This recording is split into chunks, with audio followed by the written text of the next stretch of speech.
यह हरतालिका व्रत कथा शिवजी ने ही मां पार्वती को सुनाई थी। शिव भगवान ने इस कथा में मां पार्वती को उनका पिछला जन्म याद दिलाया था।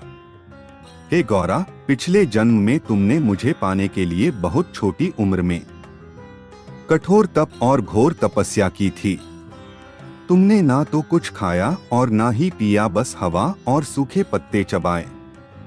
जला देने वाली गर्मी हो या कंपा देने वाली ठंड, तुम नहीं हटी, डटी रही। बारिश में भी तुमने जल नहीं पिया। तुम्हें इस हालत में देखकर तुम्हारे पिता दुखी थे। उनको दुखी देखकर नारद मुनि आए और कहा कि मैं भगवान विष्णु के भेजने पर यहाँ आया हूँ। वह आपकी कन्या की से विवाह करना चाहते हैं। इस बारे में मैं आपकी राय जानना चाहता हूँ। नारद जी की बात सुनकर आपके पिता बोले, अगर भगवान विष्णु यह चाहते हैं तो उन्हें कोई आपत्ति नहीं, परंतु जब तुम्हें इस विवाह के बारे में पता चला तो तुम दुखी हो गईं। तुम्हारी एक सहेली ने तुम्हारे दुख का कारण पूछा तो तुमने कहा कि मैंने सच्चे मन से भगवान शिव का वरण किया है, किंतु मेरे पिता ने मेरा विवाह विष्णु जी के साथ तय कर दिया है। मैं विचित्र धर्म संकट में हूँ। अब मेरे पास प्राण त्याग देने के अलावा कोई और उपाय नहीं बचा। तुम्हारी सखी बहुत ही समझदार थी। उसने कहा, प्राण छोड़ने का यहाँ कारण ही क्या है? संकट के समय धैर्य से काम लेना चाहिए। भारतीय नारी के जीवन की सार्थकता इसी में है कि जिसे मन से पति रूप में एक बार वरण कर लिया, जीवन पर्यंत उसी से निर्वाह करें। मैं तुम्हें घनघोर वन में ले चलती हूँ, जो साधना स्थल भी है और जहाँ तुम्हारे पिता तुम्हें खोज भी नहीं पाएंगे।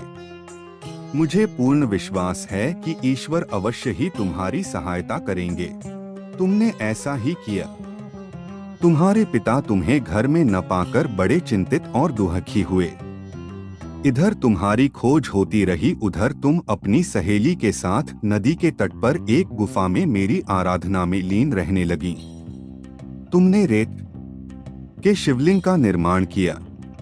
तुम्हारी इस कठोर तपस्या के प्रभाव से मेरा आसन हिल उठा और मैं शीघ्र ही तुम्हारे पास पहुंचा और तुमसे वर मांगने को कहा। तब अपनी तपस्या के फलीभूत मुझे अपने समक्ष पाकर तुमने कहा, मैं आपको सच्चे मन से पति के रूप में वरण कर चुकी हूँ। यदि आप सचमुच मेरी तपस्या से प्रसन्न होकर यहाँ पधारे हैं तो मुझे अपनी अर्धांगिनी के रूप में स्वीकार कर लीजिए। तब तथास्तु कहकर मैं कैलाश पर्वत पर लौट गया। उसी समय गिरिराज अपने बंधु बांधवों के साथ तुम्हें खोजते हुए वहां पहुंचे। तुमने सारा वृतांत बताया और कहा कि मैं घर तभी जाऊंगी अगर आप महादेव से मेरा विवाह करेंगे। तुम्हारे पिता मान गए और उन्होंने हमारा विवाह करवाया। इस व्रत का महत्व यह है कि मैं इस व्रत को पूर्ण निष्ठा से करने वाली प्रत्येक स्त्री को मनवांछित फल देता हूँ। इस पूरे प्रकरण में तुम्हारी सखी ने तुम्हारा हरण किया था, इसलिए इस व्रत का नाम हरतालिका व्रत हो गया। इस व्रत से जुड़ी एक मान्यता यह है कि इस व्रत को करने वाली स्त्रियां पार्वती जी के समान ही सुखपूर्वक पतिरमण करके शिवलोक को जाती हैं। सौभाग्यवती स्त्रियां अपने सुहाग को अखंड बनाए रखने और अविवाहित युवतियां मन मुताबिक वर पाने के लिए हरितालिका तीज का व्रत करती हैं। इस दिन व्रत करने वाली स्त्रियां सूर्योदय से पूर्व ही उठ जाती हैं और नहाकर पूरा श्रृंगार करती हैं। पूजन के लिए केले के पत्तों से मंडप बनाकर गौरी शंकर की प्रतिमा स्थापित की जाती है। इसके साथ पार्वती जी को सुहाग का सारा सामान चढ़ाया जाता है। रात में भजन कीर्तन करते हुए जागरण कर 3 बार आरती की जाती है और शिव पार्वती विवाह की कथा सुनी जाती है। इस व्रत के व्रती को शयन का निषेध है, इसके लिए उसे रात्रि में भजन कीर्तन के साथ रात्रि जागरण करना पड़ता है। प्रातःकाल स्नान करने के पश्चात श्रद्धा एवं भक्ति पूर्वक किसी सुपात्र सुहागिन महिला को श्रृंगार सामग्री, वस्त्र, खाद्य सामग्री, फल, मिष्ठान्न एवं यथाशक्ति आभूषण का दान करना चाहिए।